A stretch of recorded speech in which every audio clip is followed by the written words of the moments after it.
Halo, bertemu kembali dengan saya Bruniadi Mubala. Pada video kali ini kita masih akan melanjutkan pembahasan tentang analisis resiko kuantitatif berdasarkan API 581. Nah, di video ini kita akan membahas bagaimana melakukan estimasi consequence of failure.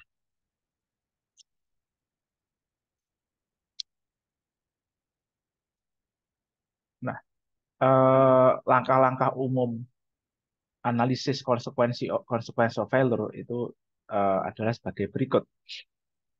Yang pertama, kita menentukan yang dinamakan dengan representatif fluid atau fluida yang mewakili dan sifat-sifat dari fluida tersebut. Jadi biasanya aliran fluida di dalam pabrik atau kilang itu berupa campuran. Nah, tidak semua fluid komponen di dalam campuran tersebut itu bisa memiliki konsekuensi. Ya, kadang ada beberapa fluida yang bersifat inert atau kemudian fluid fluidanya tersebut terdiri dari campuran banyak komponen yang sifat flammability-nya itu berbeda. Nah, kita perlu EPI 581 menyediakan langkah untuk menyederhanakan proses perhitungan dengan memilih fluida yang akan menjadi mewakili dalam perhitungan consequence of failure.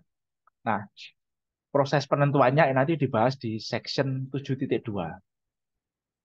Lalu kemudian kita memilih ukuran lubang, gitu ya. Eh, Seperti yang sudah kita bahas di video sebelumnya, ini merupakan proses penyederhanaan karena ukuran lubangnya sebenarnya merupakan sebuah variabel yang mengikuti distribusi statistik. Lalu kemudian kita memperkirakan berapa fluida yang mungkin terlepas ke lingkungan. Ini ada nanti di section 7.4. Lalu kita perkirakan itu berapa laju aliran massa kebocoran. Ini nanti di section 7.5. Lalu kemudian kita tentukan tipe kebocorannya seperti apa. Apakah instantaneous ataukah continuous. Nah, ini akan menentukan pemodelan dispersi dan pemodelan area konsekuensinya. Ini ada di section 7.6. Lalu kemudian kita tentukan fase final fluida setelah dia bocor. Fase finalnya cair atau gas. Karena ini nanti menentukan juga eh, kejadian akhirnya. Jadi kalau fluida yang bocor itu nanti fase akhirnya ketika terlepas ke lingkungan itu cairan, most likely dia tidak akan meledak. Dia akan dia akan hanya terbakar saja kalau fluidanya flammable ya. Istilahnya bisa terjadi pool fire atau kalau penyalaannya terjadi pada saat dia masih bocor, mungkin terjadi jet fire dan seterusnya. Tapi kalau fluidanya itu berupa gas, nah ini bisa jadi dia akan mengalami ledakan. Nah, kemudian kita mengevaluasi post-leak response. Post-leak response ini adalah respon dari sistem deteksi, mitigasi, isolasi, gitu ya. Jadi biasanya kalau ada kebocoran, itu di pabrik itu ada sistem untuk mendeteksinya. Apakah ada apa fluida apa yang bocor di bagian mana? Ada sistem untuk mendeteksi. Lalu ada sistem isolasi untuk membatasi kebocorannya. Jadi aliran ke arah bagian yang bocor itu dibatasi. Misalkan di situ ada block valve dan seterusnya. Lalu ada sistem mitigasi. Mitigasi ini digunakan untuk mengurangi potensi bahaya yang ada pada fluida tersebut. Oke, ini nanti eh, metodenya ada di section 7.8. Nah, kemudian yang terakhir adalah menentukan luas area yang mungkin ya potentially affected, mungkin yang berpotensi untuk terpengaruh oleh kejadian kebocoran atau relative cost of leak gitu. Jadi berapa biaya kebocoran due to downtime or environmental cleanup. Jadi ini sudah assessment kebocoran, assessment apa namanya konsekuensinya.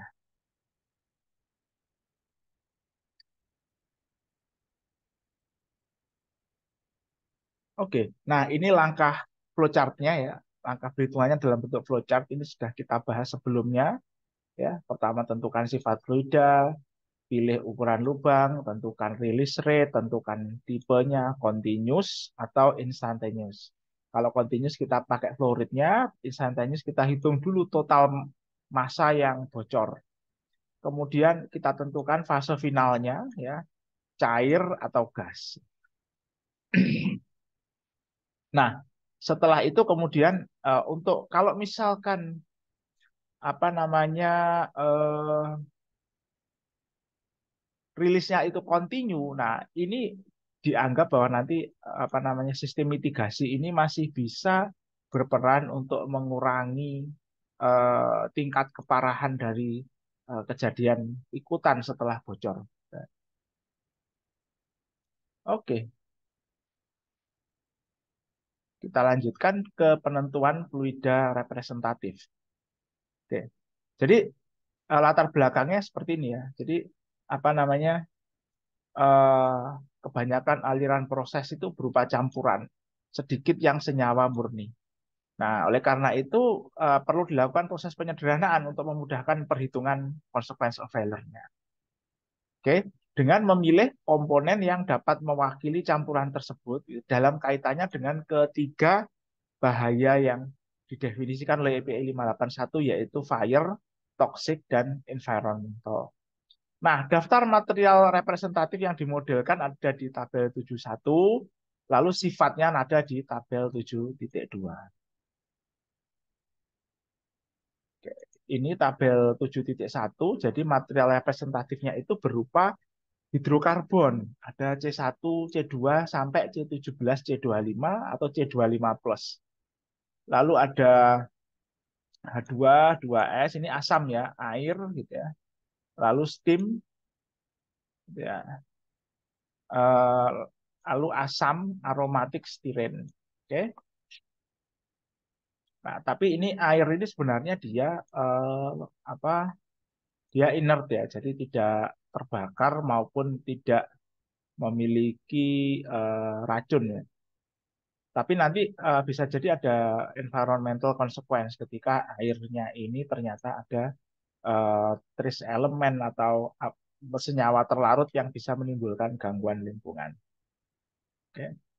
Atau bisa merupakan eh, bisa menyebabkan keracunan. Jadi,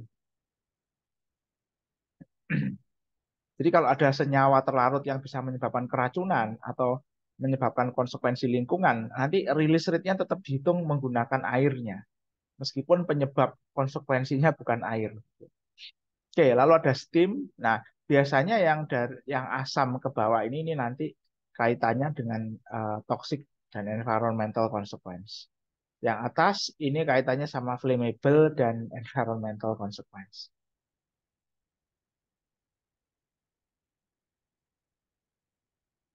Oke, next ini adalah sifat yang digunakan, sifat fluida yang mewakili C1, C2.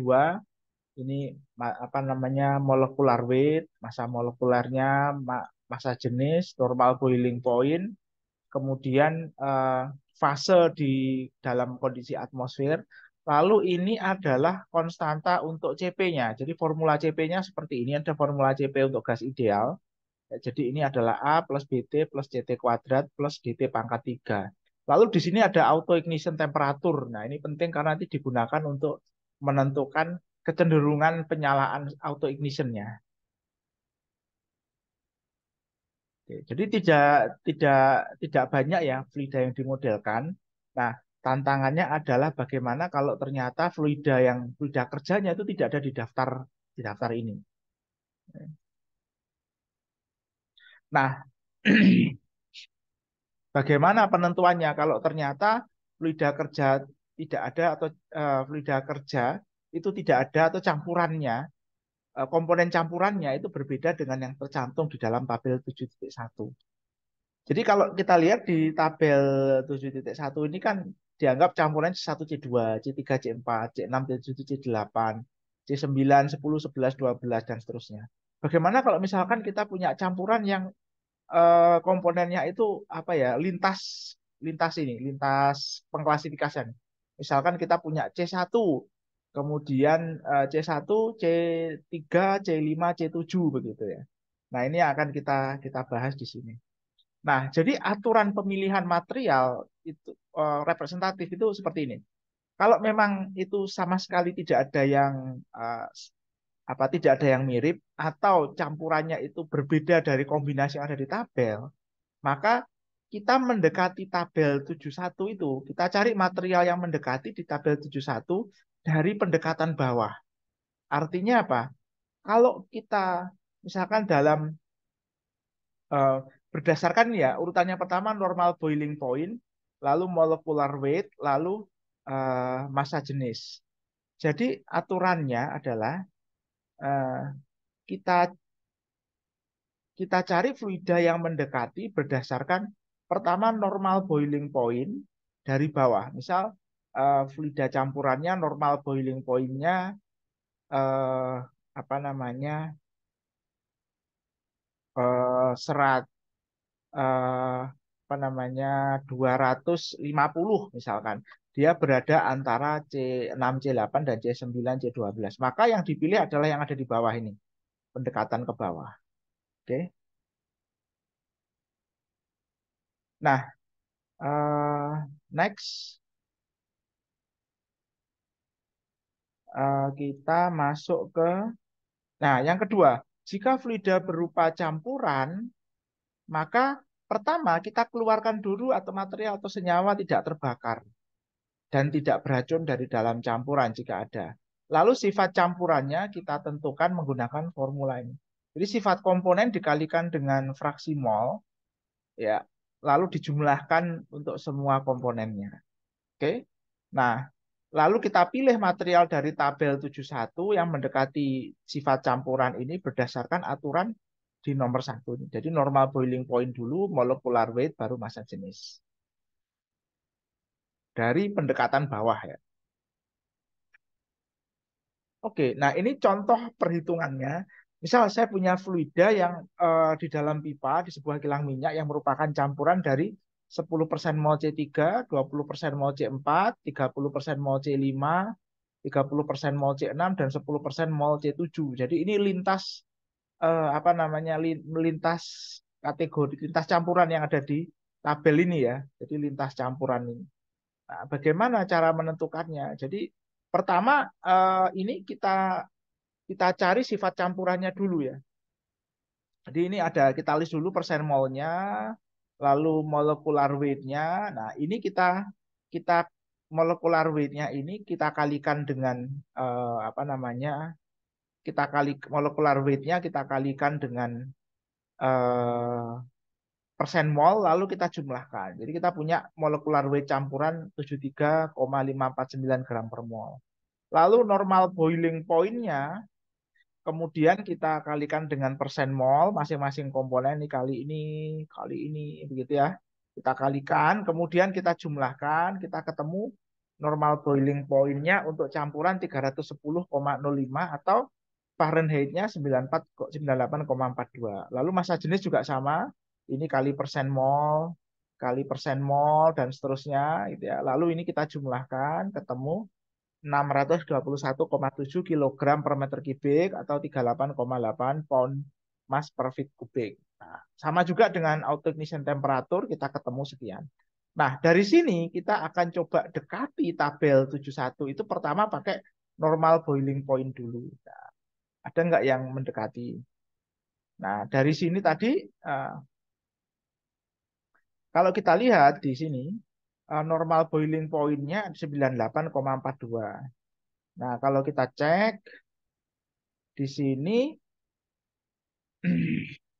ya normal boiling point-nya yang antara ini ya C3 C5 ini salah cetak ini harusnya. C3 C5 dan C6 C8. Nah, dari pendekatan bawah nah kita pakai C3 C5 karena ini 51 ya. Bukan yang mendekati beda yang paling kecil ya, tapi mendekati ke bawah. Oke, supaya tidak terlalu overestimate nanti luas area konsekuensinya. Nah, seperti itu. Oke. Next, selanjutnya, kalau misalkan kita contoh lagi ya, kita misalkan punya campuran 93% mol air dan 7% mol eh, apa namanya?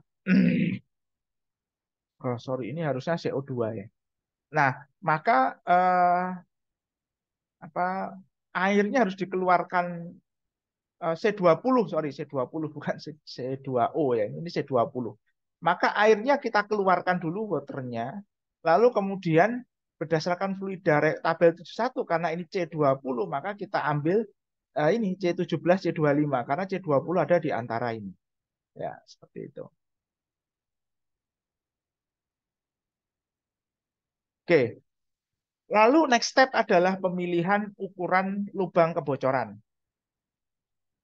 Nah, jadi latar belakangnya seperti ini. Jadi tingkat kerusakan yang terjadi akibat kegagalan itu tergantung pada material yang lepas ke lingkungan. Jadi damage akibat kebocoran, baik itu nanti kebakaran, ledakan, dan lain sebagainya, itu tergantung pada jumlah material yang terlepas ke lingkungan. Oke. Nah, jumlah material ini atau lajunya itu nanti tergantung pada jumlah material yang ada di dalam peralatan berapa, lalu ukuran lubang kebocoran dan kondisi operasi ya, tekanan, jumlah materialnya, dan lubang kebocoran. Nah, pada dasarnya ukuran lubang kebocoran ini adalah variabel yang mengikuti distribusi statistik. Ya. Nah, untuk penyederhanaan maka apa namanya dipilih ukuran lubang tertentu gitu ya. Karena kalau kita pakai distribusinya itu nanti perhitungannya menjadi apa ya menjadi uh, tedious gitu ya, tidak praktis. Oke. Oke, jadi API menyederhanakan menjadi ukuran ini kecil, small, sedang, medium gitu ya. Oke. Lalu kemudian besar large, lalu kemudian rupture. Ya.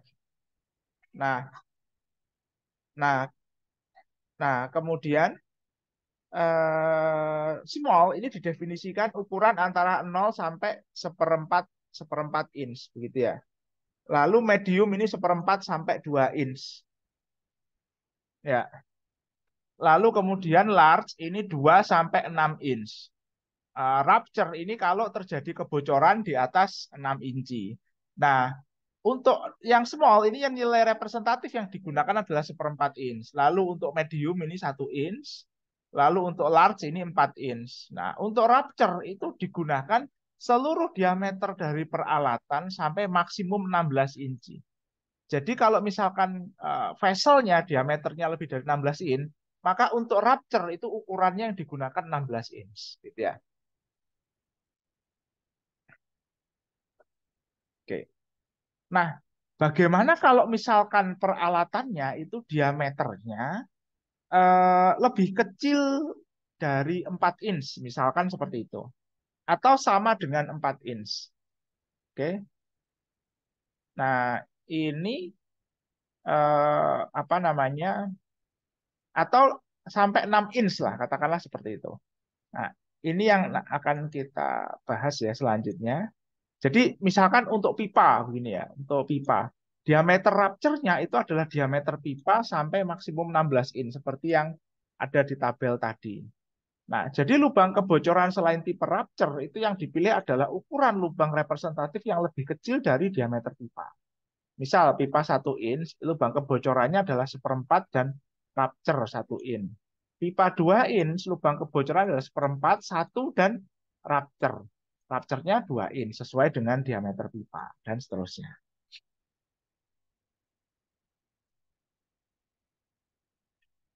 Oke, nah untuk bejana tekan. Nah, peralatan yang masuk bejana tekan ini kategori ini antara lain seperti misalkan kayak drum, akumulator, reaktor, filter, strainer, tall tower atau kolom ya meliputi kolom distilasi, absorber, stripper, lalu sisi sel dari heat exchanger ya termasuk di dalamnya reboiler, condenser, evaporator. Ya. Nah, ini untuk vessel kita gunakan keempat ukuran lubang di tabel 71. Nah, karena vessel biasanya diameternya lebih dari 6 inch. Jadi nanti rupture-nya itu dianggap maksimum sampai 16 inch ya.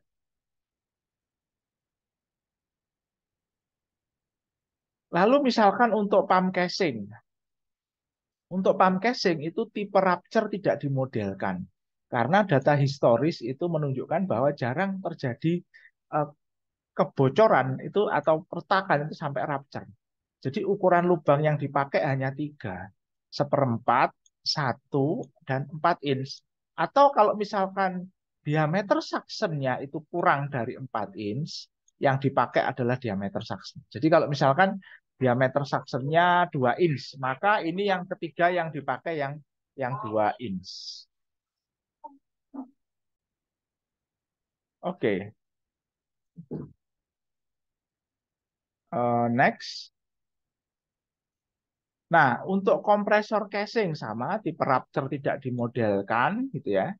Ukuran lubang yang dipakai hanya dua, yaitu 1 inch dan 4 inch, atau sama dengan diameter suction jika diameter suction kurang dari 4 inch.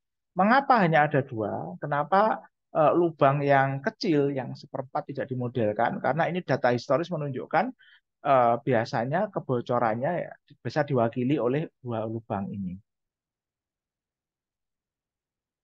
Oke, kemudian selanjutnya, nah untuk atmospheric storage tank, jadi AST ini biasanya dilengkapi dinding melingkar yang disebut dengan berm, yang berfungsi menampung tumpahan atau kebocoran. Jadi ada dinding seperti ini. Kalau misalkan ada bocor keluar, ini dia tidak tumpah gitu ya, tapi dia tertampung di sekitarnya seperti ini karena ada temboknya. Nah, jadi apa namanya? Kemudian karena ini lantainya menyentuh dengan fondasi, maka ini kebocorannya itu biasanya berlangsung relatif lama ya, karena susah dideteksi, sehingga bisa menyebabkan kontaminasi bawah tanah dan menyebabkan konsekuensi lingkungan. Nah, API 581/2000 ini mengasumsikan bahwa sebagian badan tangki itu berada di atas tanah. Jadi di 581/2000 itu belum ada metode untuk sepenuhnya yang tangki yang sepenuhnya underground. Oke. Eh, Next. Jadi ukuran lubang kebocorannya itu tergantung posisi. Jadi untuk dinding bagian tangki yang di atas tanah ini sama, seperempat, satu, 4, dan rupture. Oke, rupture-nya maksimum 16 gitu ya. Rupture-nya 16 karena biasanya atmospheric storage tank diameternya besar sekali. Ya. Lalu untuk tangki bagian yang di bawah tanah seperti lantai itu menggunakan 3, seperempat, satu, dan rupture. Nah, ini hanya digunakan kalau kebocoran dapat mengalir ke tanah di sekitar tangki. Jadi kalau ini semisal apa ya, bocorannya tidak bisa mengalir ke permukaan tanah, ini tidak dipakai raptornya. Jadi hanya seperempat dan satu.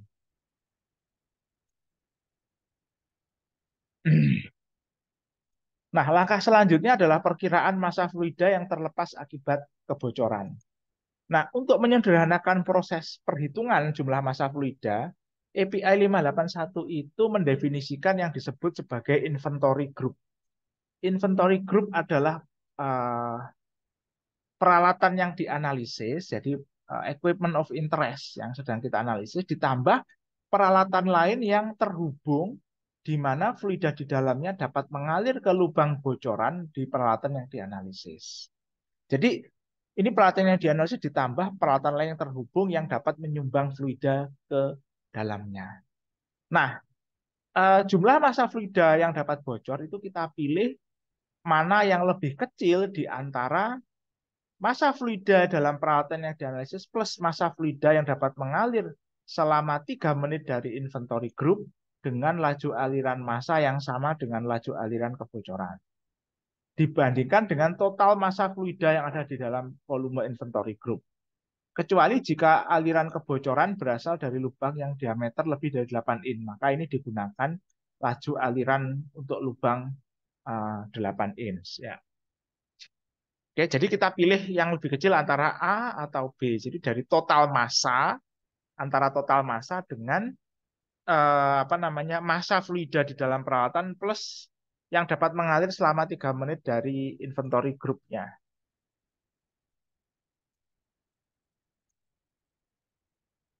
Oke, nah ini adalah asumsi penentuan jumlah massa fluida di dalam peralatan tertentu yang apa namanya misalkan ada 2 fase gitu ya. Nah, misalkan untuk liquid-liquid kolom itu kita gunakan 50% dari setiap material yang mengalir di dalam kolom tersebut. Kan?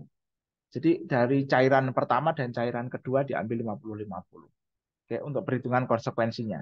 Mungkin bisa jadi yang satu flammable, yang satu toksik gitu ya. Lalu untuk tray kolom ini untuk top setengah bagian di atas, misalkan kalau ada kolom ya yang ada tray-nya begini, ada tray-nya. Nah, ini kita bagi dua. Yang setengah ke atas ini dianggap sebagai vapor, setengah ke bawah ini dianggap sebagai liquid. Jadi dalam analisisnya, kalau kita punya tray kolom, ini analisisnya harus dibagi menjadi dua, yaitu setengah atas gitu, dan setengah bawah, karena ini tipe rilisnya berbeda. Lalu knockout pot atau dryer ini anggap 10% liquid. Ya, akumulator atau drum 50% dari cairan. Separator ini 50% volume dari setiap komponennya. Lalu untuk pompa dan kompresor ini dianggap negligible ya. Kemudian heat exchanger ini 50% cell side, 25% tube side. Ya, dianggap seperti itu. Meskipun secara apa ya, secara kasat mata kalau cell side-nya bocor, belum tentu tube side-nya bocor juga gitu ya. Tapi diasumsikan seperti itu. Oke, lalu kemudian furnace ya ini 50% liquid, 50% vapor di dalam cup. Jadi kalau kita ada boiler cup begitu ya, nanti ini dianggap 50% ke bawah ini cair. Nah, lalu 50 yang ke atas ini dianggap sebagai vapor. Untuk piping itu 100% full fluida yang ada di dalamnya. Oke. Next. Nah, ini contoh penentuan inventory group ya untuk sistem dengan fluida kerja fasa cair. Misal untuk setengah bagian bawah dari kolom distilasi, reboiler dan associated piping. Jadi ini kalau untuk distillation column itu nanti reboilernya masuk, pipingnya masuk ya untuk yang setengah bawah. Setengah atas juga sama nanti.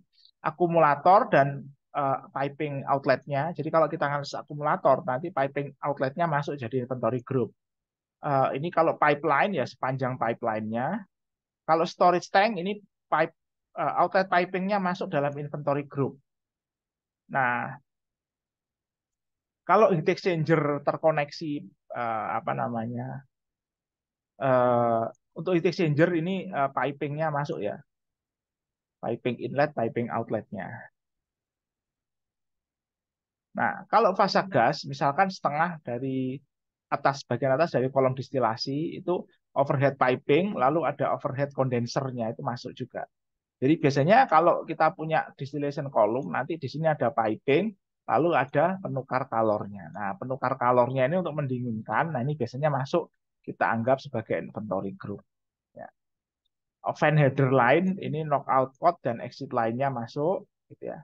Nah, ini ada catatan penting, untuk sistem berfluida kerja uap, inventorinya lebih ditentukan oleh laju aliran massa, bukan volume fluida yang ada di dalamnya. Oke, jika laju aliran tidak diketahui, lebih baik digunakan inventori dari hulu yang masih berfasa cairan. Oke, ya. Next, nah untuk sistem dua fasa.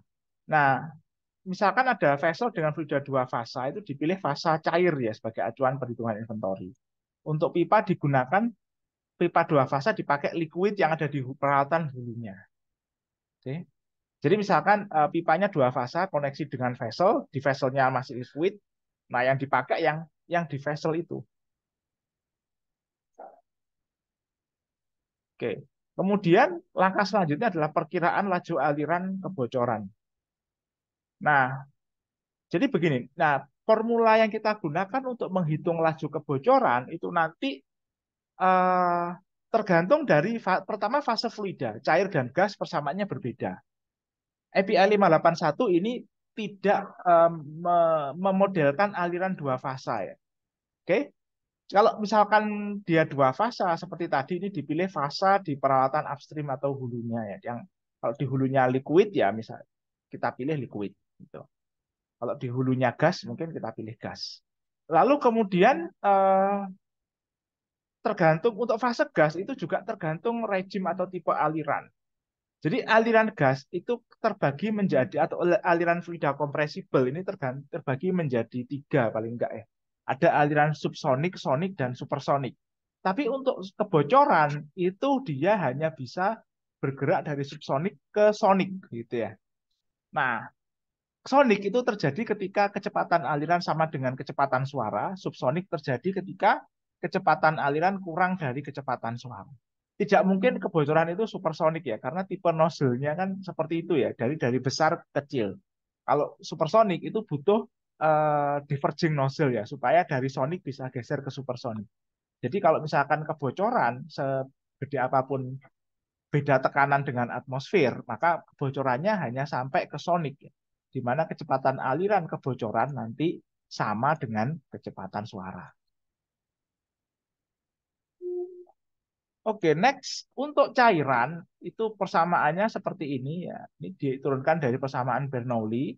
Oke, WL sama dengan A sekali CD akar dari 2 rho P dibagi PS dikurangi PATMP. Ini adalah tekanan di dalam peralatan, P atmosfer tekanan udara luar. WL ini laju aliran massa kebocoran. Nah, CD ini adalah discharge coefficient. Nah, ini biasanya kalau untuk orifice ya atau kebocorannya itu diasumsikan sebagai orifice, itu nilainya 0,6 sampai 0,65. Nah, API 581 itu merekomendasikan 0,61 untuk analisis COR. Nah, kalau satuan US ini nanti ada GC dan ada 144. GC ini adalah konstanta proporsionalitas untuk mengubah pound mass ke pound force dan sebaliknya. 144 ini konversi dari inci ke feet ke inci gitu ya. Feet kubik, feet square ke inch square gitu ya. Kurang lebih seperti itu. Oke.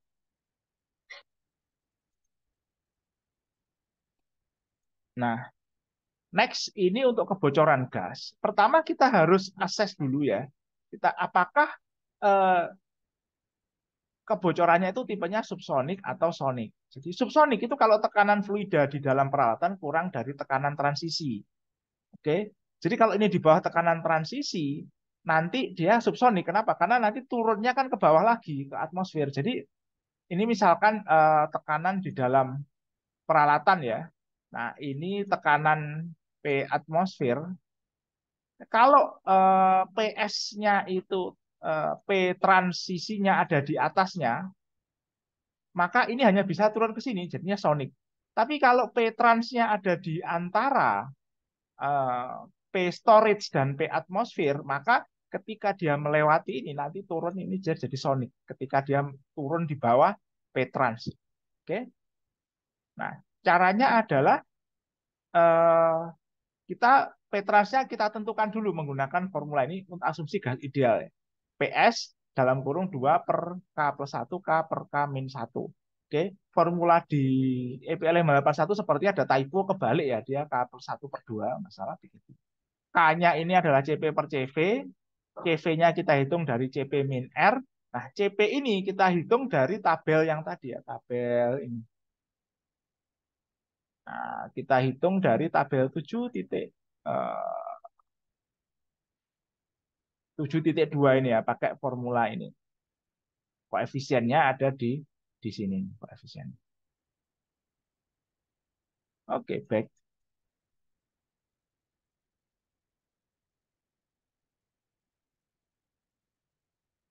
Ya, oke. Nah, R-nya ini adalah konstanta gas spesifik. Ini adalah R bar dibagi MW. R bar konstanta gas universal 8,314 sekian-sekian ya. MW ini molecular weight. Jadi nanti ini nah, jadi ini bisa kita apa namanya? K-nya bisa kita estimasi, udara representatif ini K-nya bisa kita estimasi menggunakan data yang ada di tabel tadi 7.2. Oke, setelah kita tentukan eh, laju alirannya, kalau subsonik kita gunakan persamaan ini ya. Oke, discharge koefisiennya kita pilih antara 0,85 sampai 1 untuk gas. Ini kalau satuan US ada GC tambahan. Oke. Nah, next ini persamaannya kalau subsonik, jadi bedanya adalah karena M-nya Mach number-nya sama dengan 1, jadi yang Tadi yang rasio tekanan itu jadi 1. Gitu ya. Oke, ini lebih sederhana ya. Nah, CD-nya masih sama.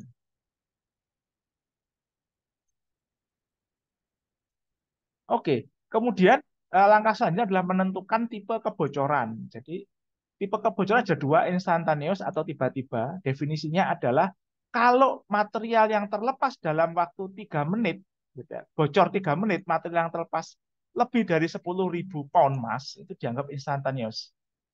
Kalau continuous itu kalau material yang terlepas dalam waktu 3 menit kurang dari 10.000 pound atau ukuran lubangnya ukuran lubang kecil seperempat in. Oke, ini dilandasi data historis bahwa vapor cloud explosion atau ledakan uh, uap itu terjadi kalau materialnya lebih dari 10.000 pound. Ya. Kalau materialnya terlepas lebih sedikit itu cenderung hanya kebakaran saja. Nah, next ini flowchart-nya ya. Pertama kita lubangnya skenario lubang kecil atau bukan. Kalau lubang kecil langsung continuous. Kalau bukan lubang kecil, kita tentukan dulu jumlah material yang terlepas dalam waktu 3 menit. Kalau ini lebih dari 10.000, ini instantaneous. Kalau kurang ya continuous lagi. Oke. Next. Nah, untuk instantaneous nanti yang kita pakai adalah jumlah massa yang bocor ya dari perhitungan tadi akibat laju aliran massa kali 3 menit ini. Nah, kalau continuous yang kita gunakan untuk perhitungan konsekuensi nanti laju aliran kebocoran. Next adalah penentuan fasa fluida setelah bocor. Nah, fase fluida setelah bocor ini apa namanya? Dia menentukan pola penyebaran. Oke. Jadi eh, ketika fluida tidak mengalami perubahan fasa ketika mengalir keluar, masa fasa akhir fluida setelah bocor itu sama dengan fasa di dalam peralatan. Jadi kalau di dalam liquid, nanti waktu bocor dia keluar itu liquid ya, fasa akhirnya liquid. Ketika kemudian apa namanya? Oke, jadi kalau fluidanya itu ketika keluar itu berubah fase, misalkan liquid di dalam peralatan, ketika bocor dia berubah fase. Ini fase akhirnya agak sulit ditentukan. Nah, API kemudian membuat penyederhanaan dengan menyediakan panduan di tabel 7.5. Jadi ini tabel 7.5-nya. Jadi misalkan fase fluidanya ketika beroperasi dia gas, di ambient condition gas, maka fase akhirnya dimodelkan sebagai gas. Kalau di dalam peralatannya itu sesuai kondisi operasi itu gas, tapi di dalam kondisi ambien berupa cairan, maka dia dimodelkan sebagai gas. Nah, kalau misalkan ketika beroperasi liquid di ambient condition gas, nah ini dimodelkan sebagai gas kecuali boiling point-nya itu lebih dari 80 derajat Fahrenheit, maka dia dimodelkan sebagai liquid. Kalau di dalam peralatan dan di ambient berupa liquid, maka dia dimodelkan sebagai liquid.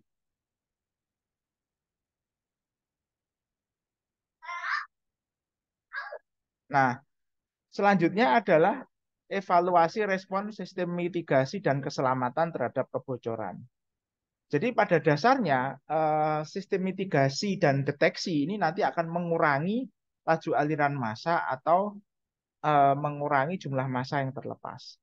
Untuk flammable ini release duration bukan faktor yang signifikan. Nanti kita akan hitung pengurangan penyebarannya. Oke, untuk toxic release itu release duration penting karena ini merupakan parameter untuk yang mempengaruhi penyebaran. Nanti ini diperkirakan dari tipe kebocoran dan sistem isolasi. Pengurangan penyebaran nanti berasal dari sistem mitigasi seperti water curtain. Nah, untuk environmental ini release duration parameter penting. Nanti sama ya dari tipe kebocoran. Lalu pengurangan penyebaran nanti dari sistem mitigasi. Ya, next. Nah, API 581 itu mengkategorikan sistem mitigasi menjadi dua. Satu sistem deteksi dan isolasi. Ini mengurangi durasi kebocoran dan jumlah material yang terlepas. Lalu ada sistem mitigasi yang mengurangi bahaya, seperti sistem pemadam api, water spray untuk toksik, dan seterusnya.